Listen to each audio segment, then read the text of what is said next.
Merhaba arkadaşlar, örgü kanalıma hoş geldiniz. Bu yılın modası papatyalı çanta yaptım. Bakın bu şekilde çok güzel ve kolay bir tığ işi çanta arkadaşlar. Birçok örgücü arkadaşım bu çantadan yaptı.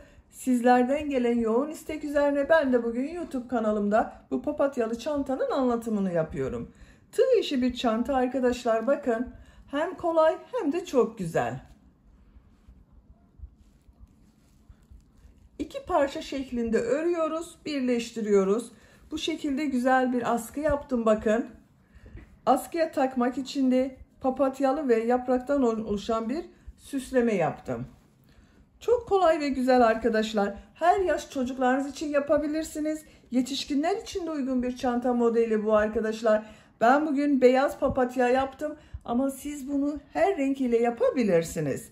Sizlere göstermek için ben bugün akrilik bir iplik ile anlatıyorum arkadaşlar. Ama siz bu çanta örgüsünü çanta iplikleri ile yapabilirsiniz. Koton iplikleriyle yapabilirsiniz.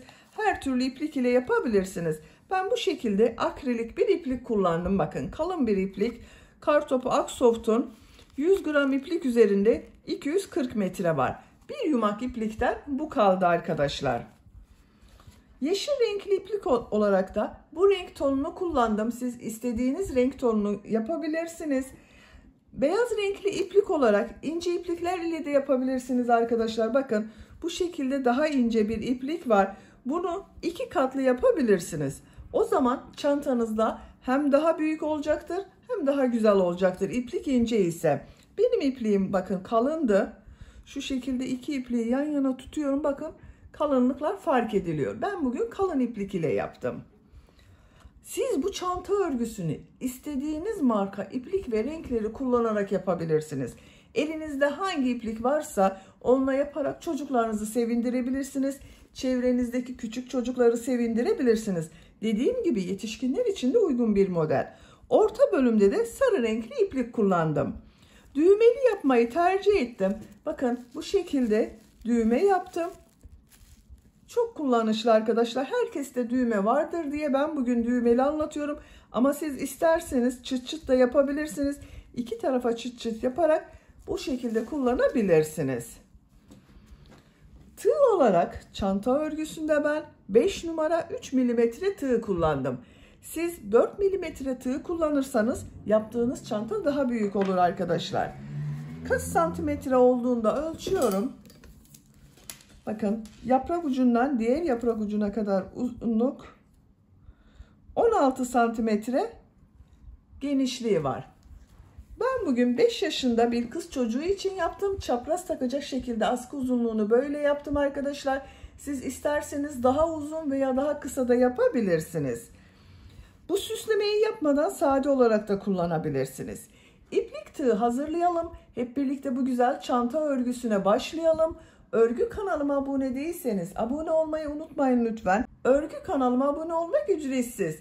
Örgü kanalıma ücretsiz abone olup orada bulunan zil şeklini dokunarak açık yaparsanız kanalıma video yüklediğim zaman ilk önce size bildirim gelir. Örgülerimden herkesten önce sizin haberiniz olur. Örgü kanalıma abone olup beğeni ve yorumlarını da yapan bütün arkadaşlara ayrıca teşekkür ederim. Hepinize kolay gelsin. İyi çalışmalar. Örgüye sihirli halka yaparak başlıyorum. Bakın şu şekilde sihirli halka yapıyorum. İpliği parmağımın üzerine doladım. Bakın tekrar gösteriyorum. Şu şekilde tığı parmağımın üzerinde bulunan bu ilmeğe takıyorum. Bir ilmek yapıyorum. Parmağımdan çıkardım. Bakın bu şekilde duruyor. 2 zincir yapıyorum.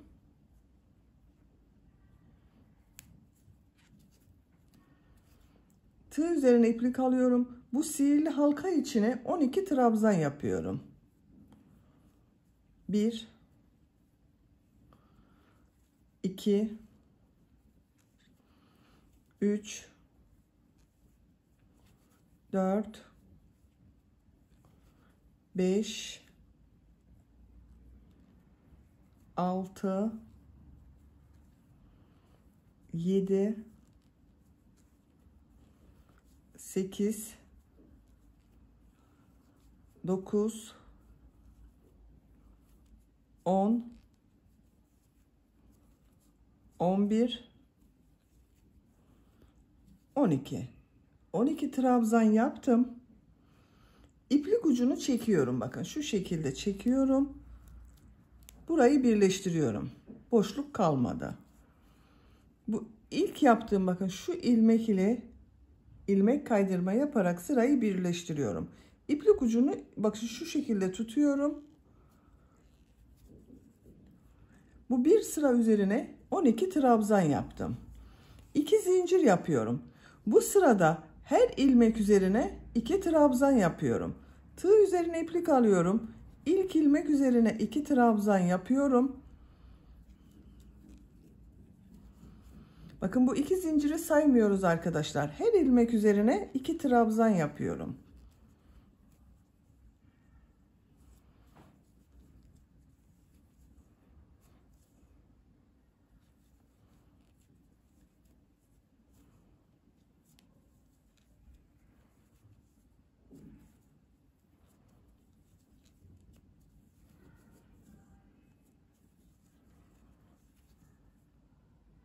Sıra sonuna kadar devam edelim. Sıra sonuna kadar tamamladım. Bu sırada her ilmek üzerine 2 trabzan yaptım. Son ilmeğe de 2 trabzan yaptım. Bu ilmek ile bakın arkadaşlar, 2 zincir yaptığım ilmek ile değil, burada yaptığım trabzan ilmeği ile ilmek kaydırma yaparak sırayı birleştiriyorum. Bu bir sıra üzerinde 24 trabzan oldu. 3. sıradayım. 2 zincir yapıyorum. Tığ üzerine iplik alıyorum. Bu sırada bir çift bir tek, bir çift bir tek trabzan yapıyorum. İlk ilmek üzerine 2 trabzan yapıyorum.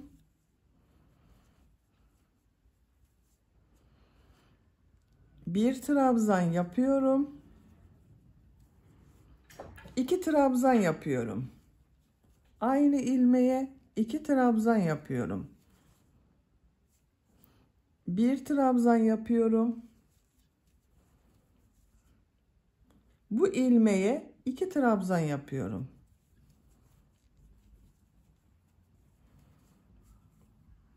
Bir trabzan yapıyorum.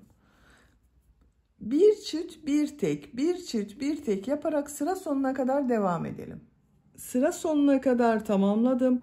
Son ilmeğe bir trabzan yaptım. İlk ilmek ile ilmek kaydırma yaparak sırayı birleştiriyorum. İpliği kestim ben arkadaşlar. Orta bölümü burada bitirdim. İplik içinden çekiyorum. Bakın bu şekilde oldu. Bu sırada bir çift bir tek, bir çift bir tek trabzan yaptık. Bir sıra üzerinde 36 trabzan var. Orta bölümü bitirdim. Şimdi beyaz renkli iplik ile papatyanın yaprak bölümlerini yapıyorum. Bu ilmekten ilmek yapıyorum. Bakın beyaz renkli iplik ile ilmek yaptım. Sağlamlaştırdım. 2 zincir yapıyorum. Tığ üzerine iplik alıyorum. Aynı ilmek içine 2 trabzan yapıyorum. Bu sırada bir çift iki tek, bir çift iki tek trabzan yapıyorum. Bakın 2 trabzan yaptım. 2 ilmeğe birer trabzan yapıyorum. İplik ucunu içinde tutuyorum. 1 2 Üçüncü ilmeğe 2 trabzan yapıyorum. 1 bakın aynı ilmek içine yapıyorum. 2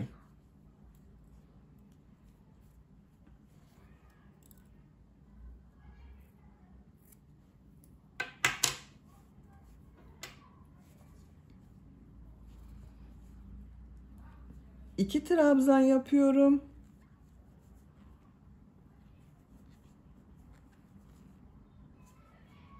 Aynı ilmeğe 2 trabzan yapıyorum.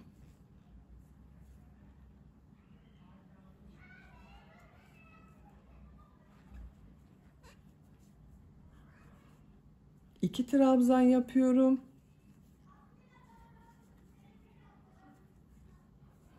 Üçüncü ilmeğe 2 trabzan yapıyorum. Bir çift iki tek trabzan yapıyoruz arkadaşlar. Sıra sonuna kadar devam edelim. 2 tek bir çift trabzan yaparak sıra sonuna kadar tamamladım. Sıra sonunda 2 trabzan yaptım arkadaşlar. İlmek kaydırma yaparak bakın bu ilk yaptığım trabzan ile birleştiriyorum. Bu bir sıra üzerinde 48 trabzan oldu. Bu sırada bir trabzanı boşluktan alıp trabzan yapacağız. Arttırmalara devam edeceğiz. 2 zincir yapıyorum. Bakın bu 2 zincir bir trabzan oluyor. İlk trabzanı boşluktan alıyorum. Bakın şu şekilde tığ trabzan boşluğuna takıyorum. İlmek alıp çıkarıyorum. Biraz uzun yapıyorum. Bu şekilde trabzan yaptım. Tığ üzerine iplik alıyorum. Bir trabzan yapıyorum. İkinci ilmeğe 2 trabzan yapıyorum. 1 2. Bakın bir trabzan yaptım. İkinci ilmeğe 2 trabzan yaptım. Bu trabzanı boşluktan alıyorum. Trabzan yapıyorum. Arada arttırmayla birlikte bakın 1 2 3 trabzan oldu. Bir trabzan yapıyorum. Bu ilmeğe 2 trabzan yapıyorum.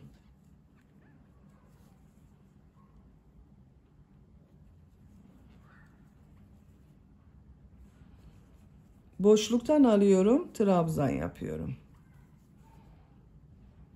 Bir trabzan yapıyorum. 2 trabzan yapıyorum.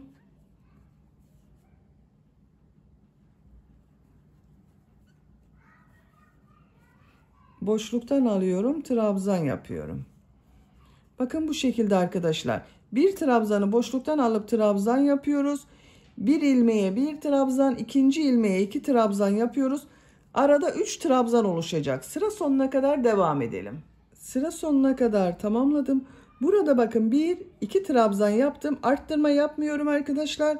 Sıra başında 2 zincir yaptığım arttırma trabzan oluyor. Arada 3 trabzan oluyor. Bakın burada da 3 trabzan olacak. İlmek kaydırma yaparak sırayı birleştiriyorum. 1 2 3 trabzan var bakın. 2 zincir yapıyorum. Bu sırada yine birer arttırma yapacağız. İlk trabzanı boşluktan alıyorum, trabzan yapıyorum. İlk ilmek üzerine bir trabzan yapıyorum. İkinci ilmeğe 2 trabzan yapıyorum.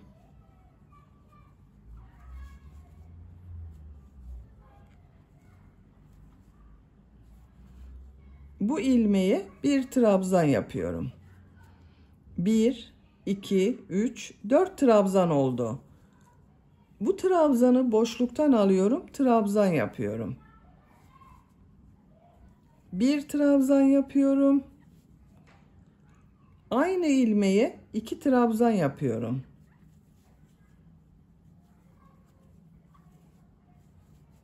Bir trabzan yapıyorum. Boşluktan alıyorum, trabzan yapıyorum. Bakın bu sırada arada 4 trabzan oluyor. Sıra sonuna kadar devam edelim. Sıra sonuna kadar tamamladım. Son ilmeğe 2 trabzan yaptım. İlmek kaydırma yaparak sırayı birleştiriyorum. Bakın bu sırada da 1 2 3 bu 2 zincirle birlikte 4 trabzan oldu arkadaşlar. Bu iki model arasında bakın 4'er trabzan yaptık. 2 zincir yapıyorum. Tığ üzerine iplik alıyorum. Bu ilk trabzanı boşluktan alıyorum, trabzan yapıyorum. 2 trabzan üzerine birer defa trabzan yapıyorum. Üçüncü ilmeğe 2 trabzan yapıyorum.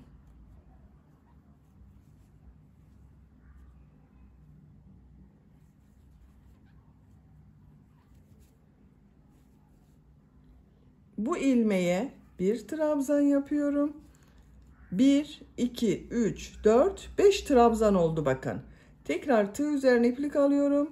Boşluktan alıyorum, trabzan yapıyorum. Bu sırada da yine bir arttırma yapıyorum.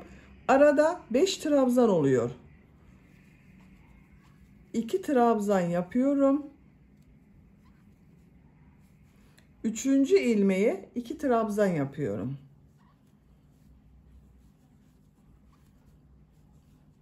Bir ilmeğe 1 trabzan yapıyorum. Boşluktan alıyorum, trabzan yapıyorum. 2 ilmeğe birer trabzan yapıyoruz. Bakın bu şekilde arkadaşlar. Sıra sonuna kadar devam edelim.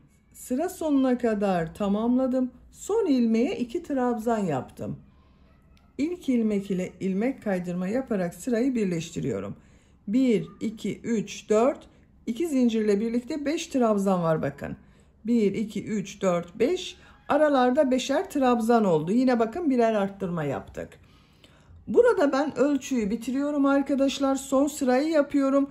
Siz büyük olsun istiyorsanız bir sıra daha arttırma yapabilirsiniz. 2 ilmeğe birer trabzan, 3. ilmeğe 2 trabzan şeklinde arttırmalar yapabilirsiniz. Son sırayı yaparken ilmeklerden alarak yapacağız arkadaşlar. Bakın bu trabzana, boşluktan alarak yaptığım trabzana ilmek kaydırma yapıyorum. Bir zincir yapıyorum.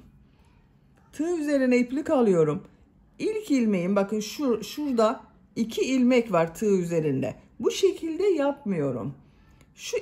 Bir ilmekten alarak trabzan yapıyorum. Bir trabzan yapıyorum. İlmekten alıyorum. 2 trabzan yapıyorum bu ilmek üzerine.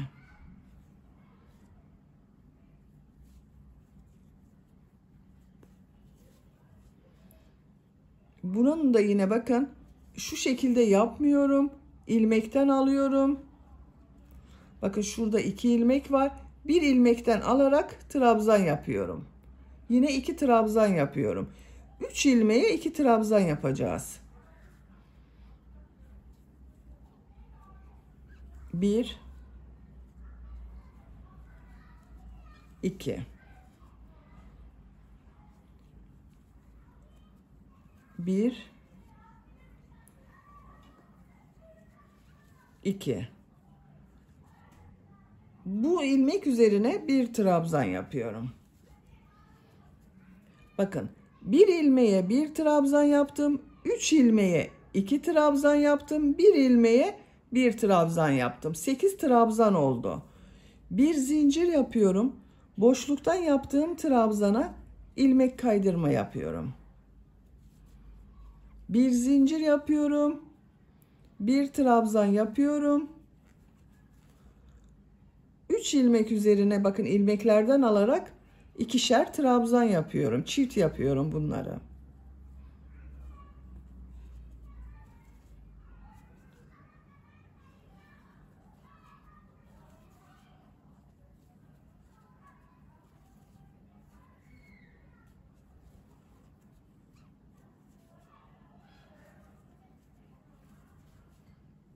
Bir trabzan yapıyorum. Bir zincir yapıyorum. İlmek kaydırma yapıyorum. Bakın diğer tarafı görüntüsü böyle. Birer ilmek boşlukta kaldı. Birer ilmeklere trabzan yaptık. İkinci ilmekler bakın boşlukta kaldı arkadaşlar. Sıra sonuna kadar bu şekilde devam edelim. Sıra sonuna kadar yaptım.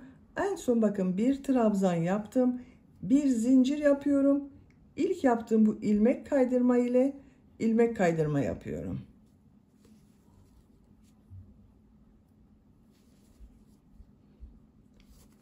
Bakın arkadaşlar. Çantanın bir tarafını bitirdim. Görüntüsü bu şekilde oldu.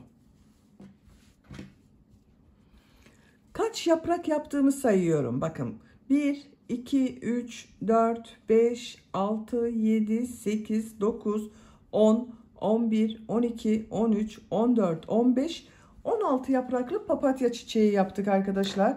Çok güzel oldu bakın. Bunun aynısından bir tane daha yapalım. Ben hazırladım bakın. Aynı şekilde başladım. Aynı büyüklükte yaptım. Bakın bunu da bitirdim. İkisini birleştireceğiz. Birleştirmeden önce çantanın ağız bölümünde bakın bu açık kalacak olan yer var. 16 yaprak vardı. 5 yaprağını açık bırakacağız. Sayıyorum bakın. 1, 2, 3, 4, 5. Buraya bir işaret yapıyorum. Şöyle yapıyorum. Birisi de bakın burası. Bu 5 yapraklı yeri açık bırakacağız. Diğer 11 yaprağı birleştireceğiz. Bunda da aynı şekilde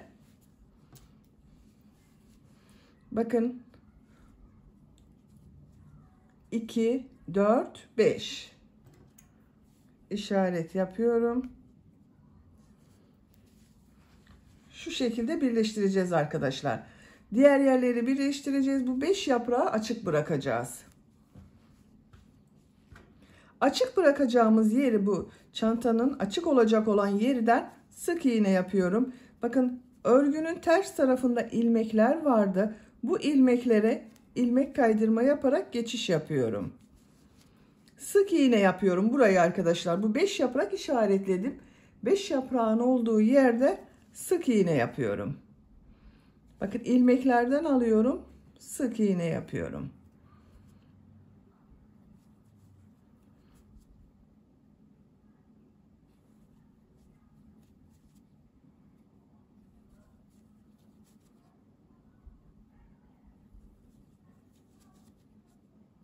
Bu ilmeklerin birisiyle bakın burada trabzanlar yaptık.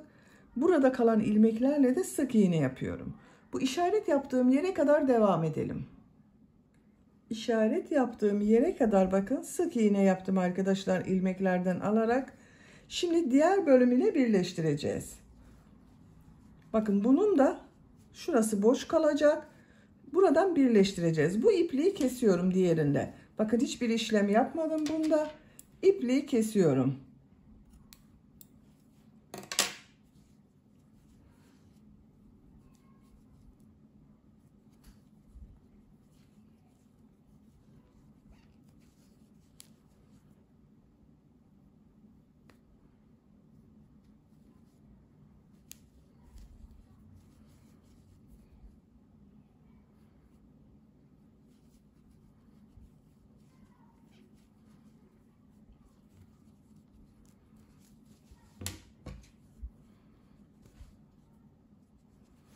Bunda da sık iğne yapacağız arkadaşlar. Bakın bu işaret yaptığım 5 yaprağı sık iğne yapacağız. Onu en son yapacağız. Birleştirmeyi yaptıktan sonra sık iğne yapıyorum. Bu işaret, bakın şu işaretleri unutmayın arkadaşlar. Bakın burası boş kalacak.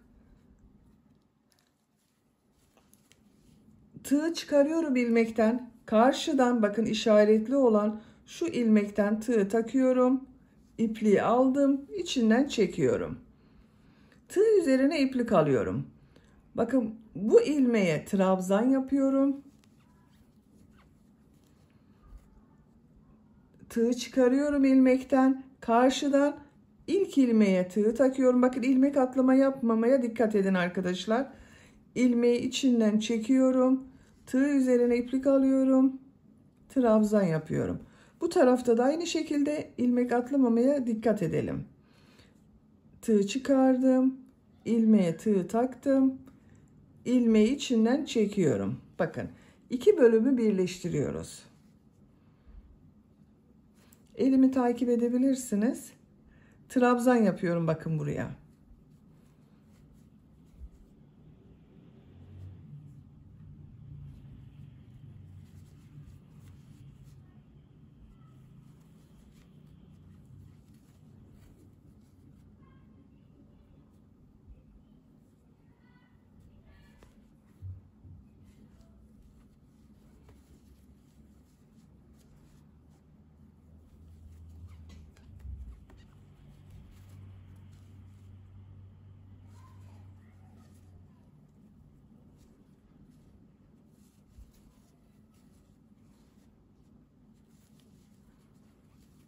Bakın birleştirme yaptığım zaman bu şekilde görünüyor arkadaşlar.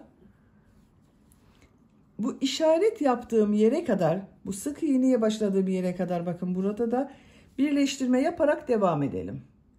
İşaret yaptığım yere kadar birleştirme yaptım. En son bakın diğer tarafa ilmek kaydırma yaptım. İlk başladığım burada bulunan bakın sık iğne ile ilmek kaydırma yaparak birleştiriyorum. Eşit olsun, bakın burasıyla aynı olsun. Burası boş kalacak dedim. Bakın burada sık iğne yaptım. Burada da sık iğne yapacağız. Bakın arkadaşlar, birleştirme yaptığımız yerin görüntüsü böyle.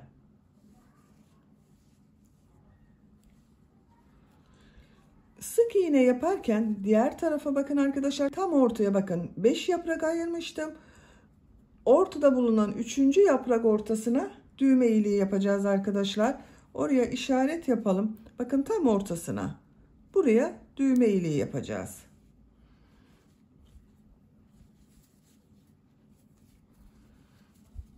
Diğer tarafa sık iğne yapıyorum. Bakın yine ilmeklerden alıyorum.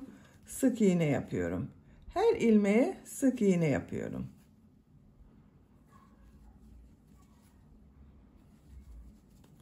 İşarete kadar devam edelim. Düğme iliği için işaret yaptığım yere kadar sık iğneyi tamamladım. Bu ilmeğe bir sık iğne yapıyorum. Düğme iliği için 8 zincir yapıyorum.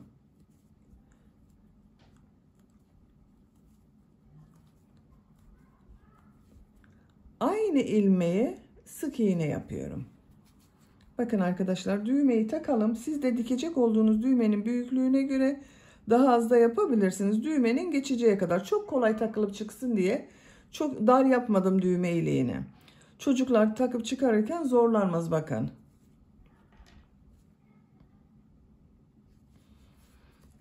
Diğer ilmeklere sık iğne yapıyorum. Yine ilmeklerden alarak sık iğne yapıyorum.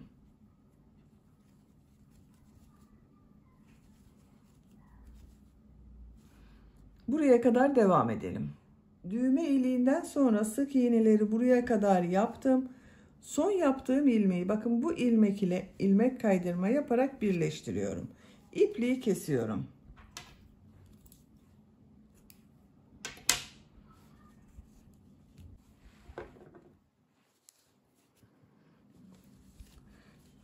Çantanın çiçek bölümünü bitirdik arkadaşlar. Şimdi bu çantamıza bir de yeşil renkli bir iplik ile askı yapmak istiyorum.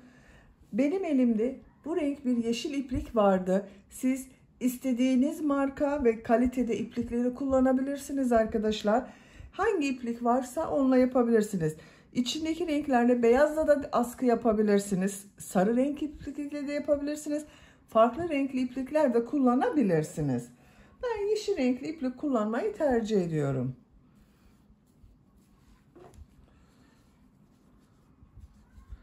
Buradan bakın ipliği bağlıyorum.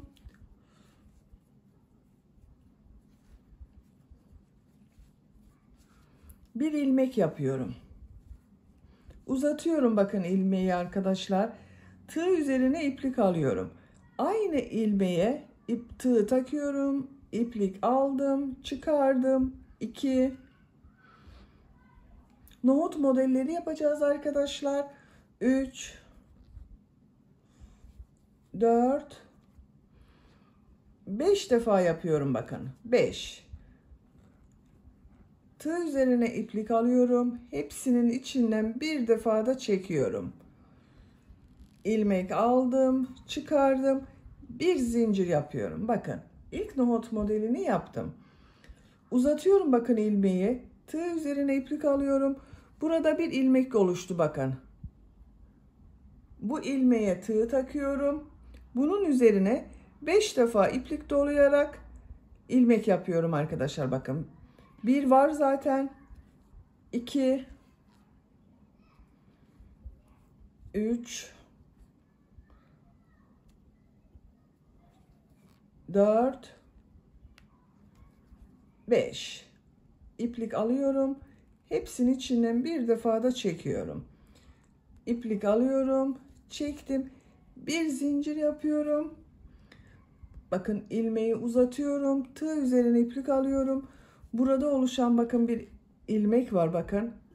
Bu ilmek üzerine 5 defa tığ üzerine iplik alarak ilmek yapıyorum. Bakın bir tığ üzerinde var zaten. 2 uzun yapıyorum arkadaşlar. 3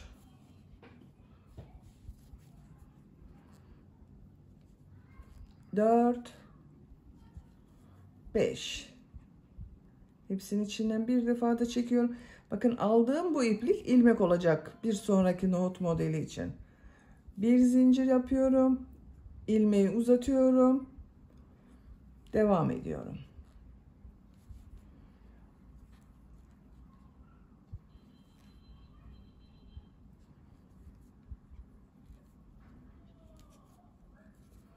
Bakın bu şekilde.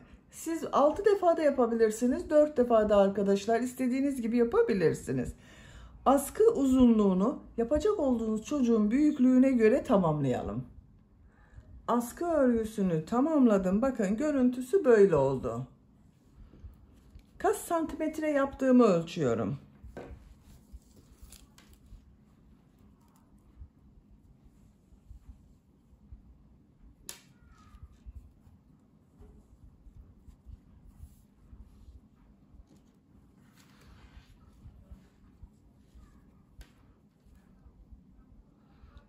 ...77 santimetre askı uzunluğu yaptım arkadaşlar.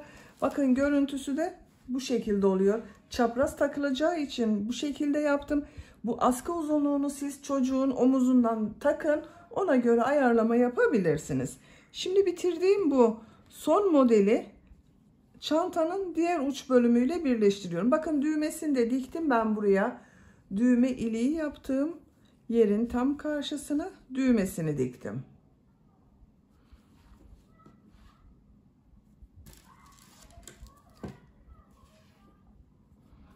Bakın en son modeli bitirdim. Bu son modeli çantanın diğer tarafıyla, bakın açıkta kalan yerin diğer tarafıyla ilmek kaydırma yaparak birleştiriyorum. Tekrar aynı yere bir sık iğne yapıyor gibi yaptım, sağlamlaştırdım.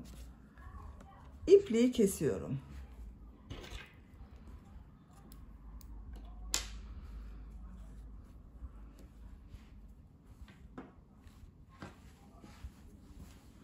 Bakın arkadaşlar, çantanın örgüsünü bitirdim.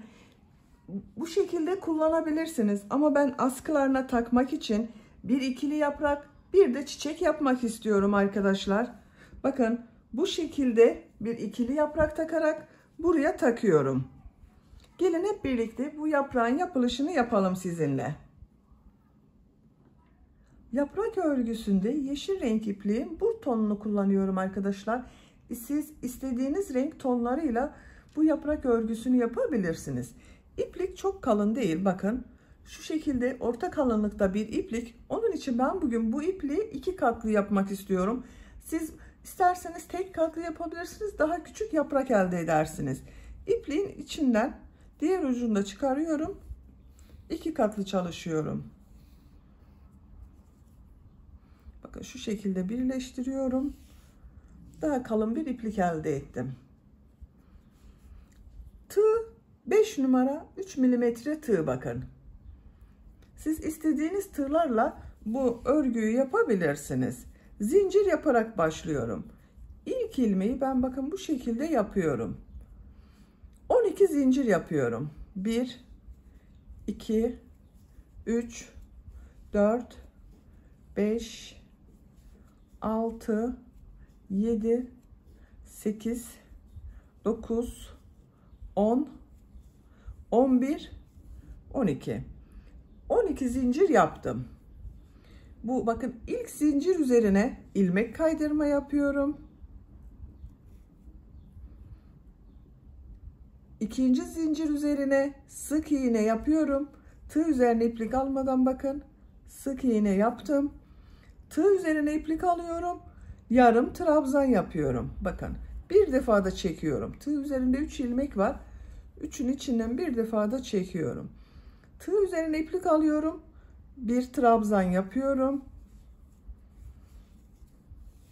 2 defa da çıkardığım trabzanı yaptım. Tığ üzerine bir defa iplik doluyorum. Üçlü trabzan yapıyorum. Bakın 3 defa da çıkarıyorum. Tığ üzerinde 3 ilmek var. 1 2 3. Tekrar tığ üzerine 2 defa iplik doluyorum. Bakın bu sefer yine üçlü trabzan yapıyorum. 2 defa doladığımız için biraz daha uzun oluyor arkadaşlar bu trabzan. Bakın. Bir defa iplik doluyorum. bir üçlü trabzan yapıyorum. 1 2 3. Buraya 3 üçlü trabzan yaptım. Tığ üzerine iplik alıyorum. Bir trabzan yapıyorum. Tığ üzerine iplik alıyorum. Yarım trabzan yapıyorum. Hepsini bir defada çekiyorum bakın. Sık iğne yapıyorum. Son ilmeğe ilmek kaydırma yapıyorum. Bakın yaprağın bir tarafını bitirdik arkadaşlar. Şimdi diğer tarafa da bunun aynısını yapacağız. Aynı yaptığımız ilmeklere aynı şekilde devam edeceğiz. Bir zincir yapıyorum. İlmek kaydırma yaptığım bu ilmeğe ilmek kaydırma yapıyorum. Sık iğne yaptığım bakın bu ilmeğe sık iğne yapıyorum. İplik ucunu içinde tutuyorum. Tığ üzerine iplik alıyorum. Yarım trabzan yapıyorum. Bakın yarım trabzan yaptığım ilmeğin karşısına yarım trabzan yaptım. Trabzan yaptığım ilmeğe trabzan yapıyorum. Tığ üzerine bir defa iplik alıyorum. Üçlü trabzan yapıyorum. Tığ üzerine iki defa iplik doluyorum. Üçlü trabzan yapıyorum.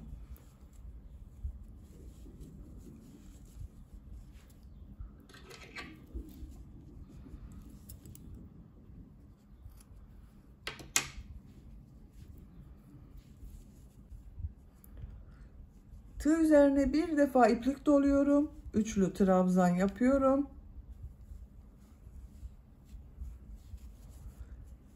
Trabzanın karşısına trabzan yapıyorum.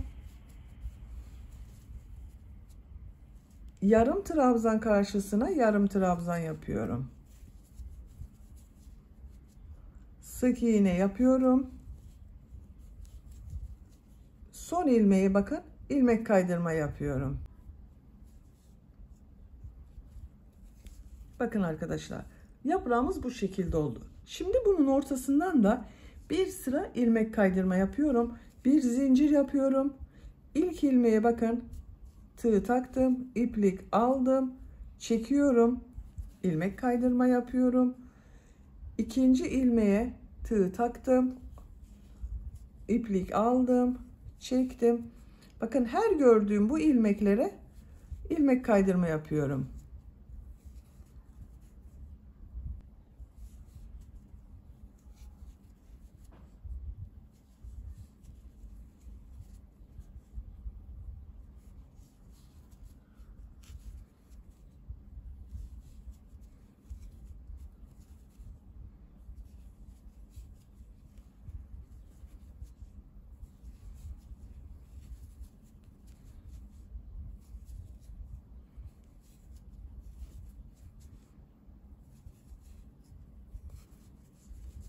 Bakın sıra sonuna kadar yaptım.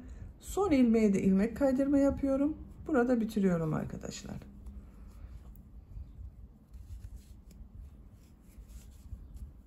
Bakın bir yaprağımız hazır. Şimdi diğer yaprağı yapacağız. Onu yapmak için arada zincirler yapıyorum. 32 zincir yapalım.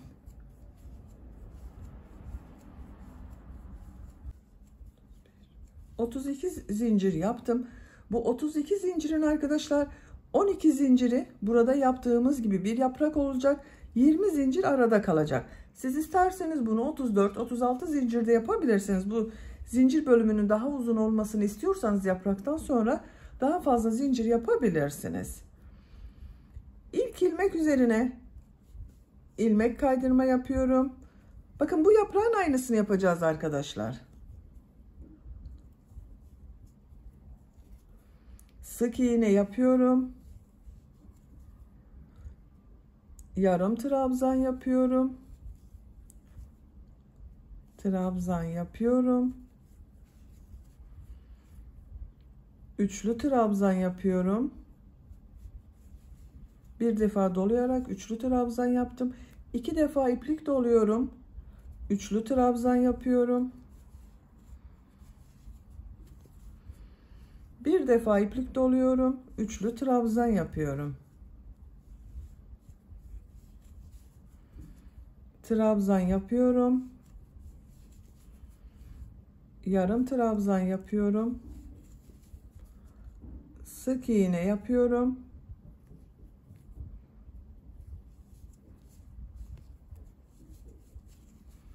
İlmek kaydırma yapıyorum bakın. Bir zincir yapıyorum. Şu şekilde çeviriyorum. İlmek kaydırma yaptığım bu ilmeğe ilmek kaydırma yapıyorum. Sık iğne yapıyorum. Yarım trabzan yapıyorum.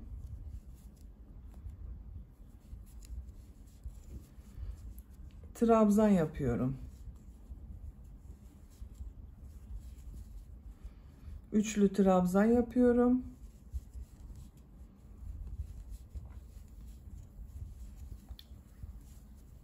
İki defa dolayarak üçlü trabzan yapıyorum.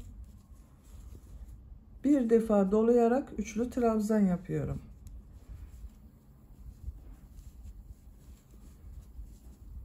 Trabzan yapıyorum. Yarım trabzan yapıyorum. Sık iğne yapıyorum. İlmek kaydırma yapıyorum bakın son ilmeğe. Şimdi burada yaptığımız gibi ortadan ilmek kaydırma yapacağız. Bakın ikinci yaprağı da bitirdim arkadaşlar. Bir zincir yapıyorum. İlk ilmeğe ilmek kaydırma yapıyorum. Diğerlerinde ilmek kaydırma yaparak devam ediyorum.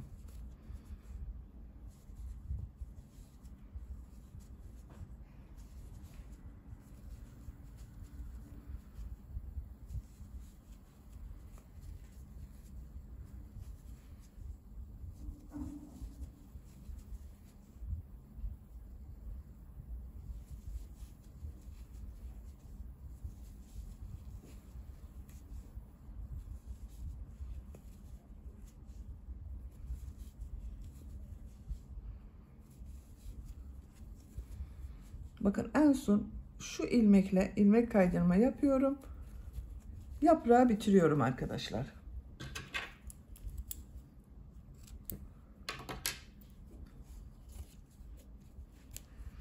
Bakın. İkili yaprağımız hazır artık.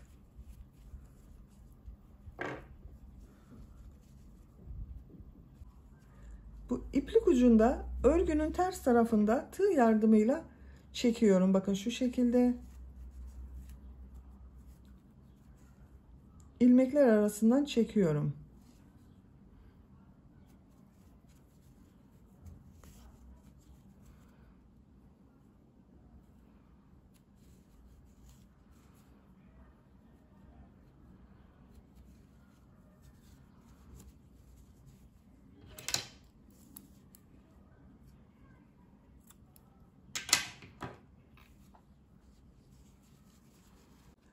Yaprak örgüsünü bitirdim. Bakın çok güzel oldu. Bu yaprağı çantanın askısına takabiliriz. Bakın iki tarafına da takabilirsiniz arkadaşlar. Şu şekilde birisini uzun yapıyorum, birisini kısa tutuyorum. Herhangi bir yerden takabilirsiniz. Bakın şöyle tutuyorum. İki yaprağı ilmeğin içinden geçiriyorum. Siz farklı şekillerde de takabilirsiniz. İğne ile dikebilirsiniz de arkadaşlar. Bakın görüntüsü böyle oldu. Buna bir de papatya çiçeği yapmak istiyorum buraya. Yaprağın yanına takacağız arkadaşlar. Yaprağın çiçeğini de yapalım. Çiçek örgüsünü ilk önce bu orta bölümde bulunan sarı renkli yeri yapıyoruz arkadaşlar. Onun için bu renk bir sarı renk iplik kullanıyorum. Siz isterseniz daha açık renkli sarı renk iplik tercih edebilirsiniz.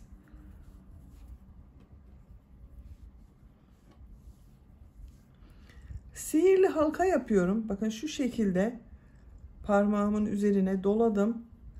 Bu doladığım ilmekten ilmek yapıyorum. Sihirli halkayı oluşturdum. Bir zincir yapıyorum. Sihirli halka içine 8 sık iğne yapıyorum. Bakın şu şekilde ilmek alıyorum. Bir defa da çıkarıyorum. İlmek alıyorum. Tığ üzerinde 2 ilmek var. Bir defa da çekiyorum bakın. 2, 3, 4, 5, 6, 7, 8. 8 sık iğne yaptım. İplik ucunu çekiyorum. Bakın burayı birleştirdim. İlmek kaydırma yaparak birleştiriyorum. Bakın ilk yaptığım bu sık iğnenin üzerine tığ takıyorum. Bu ipliği de üste alıyorum. Bakın şu şekilde iplik aldım, çektim. Tığ üzerine bulunan ilmekten de çektim. İlmek kaydırma yaparak burayı birleştirdim. Bir zincir yapıyorum. Tekrar bu 8 ilmek üzerine birer defa sık iğne yapıyorum. 1, 2, 3,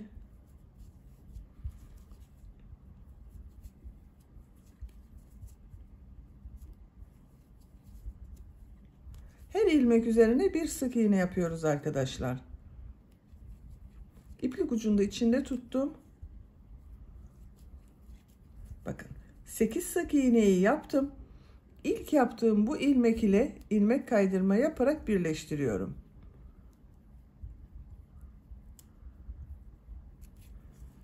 Arttırma yapmadığımız için bakın bu şekilde bir görüntü elde ettik. İpliği kesiyorum.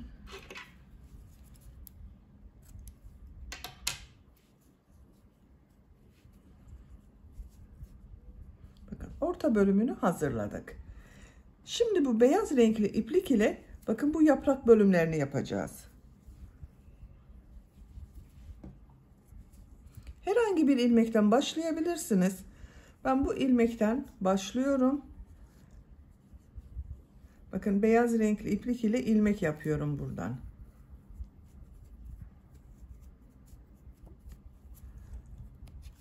Bir zincir yaptım, sağlamlaştırdım.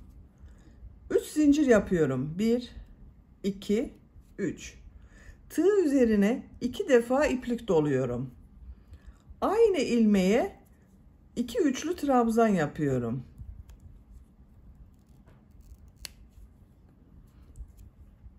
1, 2, 3 defa da çıkardım bakın.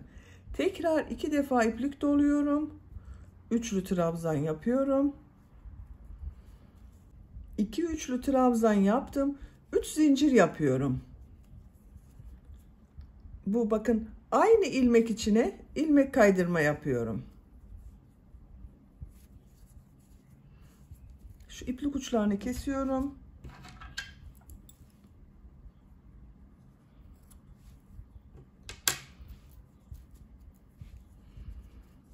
Bakın ilmek kaydırma yaptım. Yaprağın birisini hazırladım. Buraya 8 sık iğne yaptık arkadaşlar. Bu her ilmek üzerine bir yaprak yapacağız. 8 yapraklı çiçek olacak. Papatya olacak. İkinci ilmeğe ilmek kaydırma yaparak geçiş yapıyorum. 3 zincir yapıyorum. 2 defa iplik doluyorum. Üçlü trabzan yapıyorum.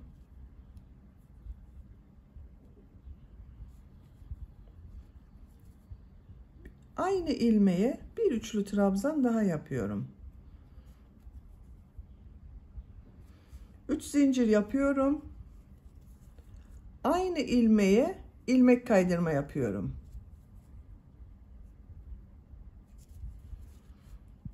Diğer ilmeğe ilmek kaydırma yaparak geçiyorum. 3 zincir yapıyorum.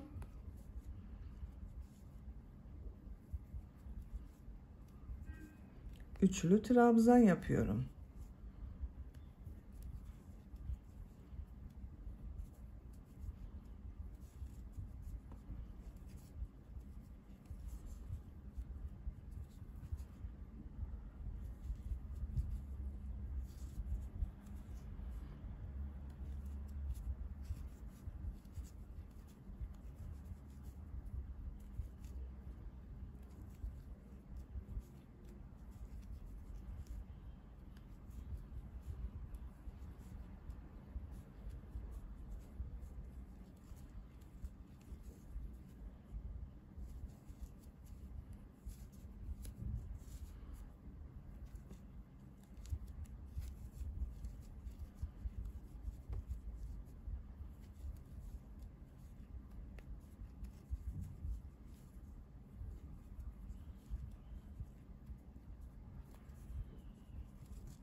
son yaprağı yapıyorum arkadaşlar. Bakın ilmek kaydırma yaparak yaptım. Bu ilk yaptığım yaprak ile bakın tekrar bir ilmek kaydırma yapıyorum. Bitiriyorum. İpliği kesiyorum. Bakın papatyamızı hazırladık.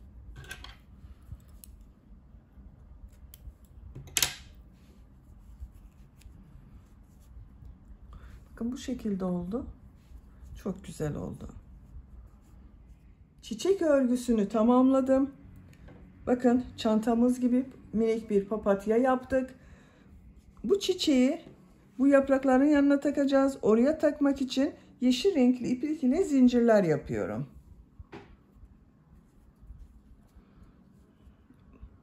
Buradan bakın herhangi bir yerden başlayabilirsiniz. Bir ilmek yapıyorum. Şu ipliği de içinde kaybediyorum bakın. Zincir yapıyorum.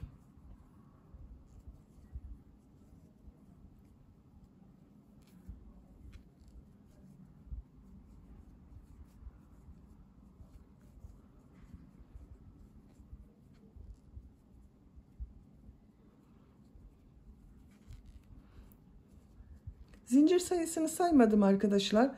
Bu yeşil zincirlerin uzunluğu tercihinize göre istediğiniz gibi yapabilirsiniz. Bakın takıyorum. Birkaç zincir daha yapalım.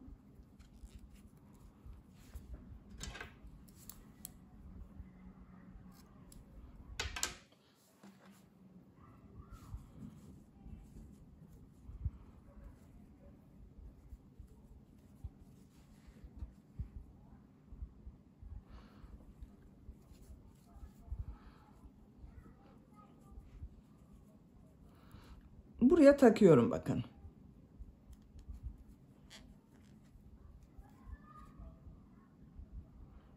İlmek kaydırma yaparak birleştireceğiz. Bu yaprağın kendisine de yapabilirsiniz. Yaptığımız bu askıya da takabilirsiniz arkadaşlar. İstediğiniz yere takabilirsiniz. Ben yaptığım bu yaprağın bir zincirine bakın sabitliyorum bunu. İpliği kesiyorum.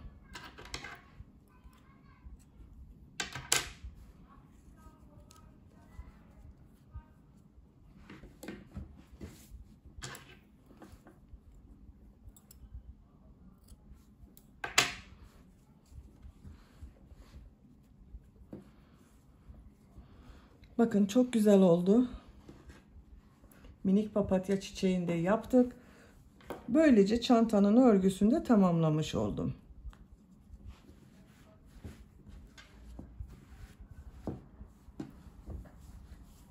Çantanın bitmiş olarak ölçülerini de size söylüyorum arkadaşlar.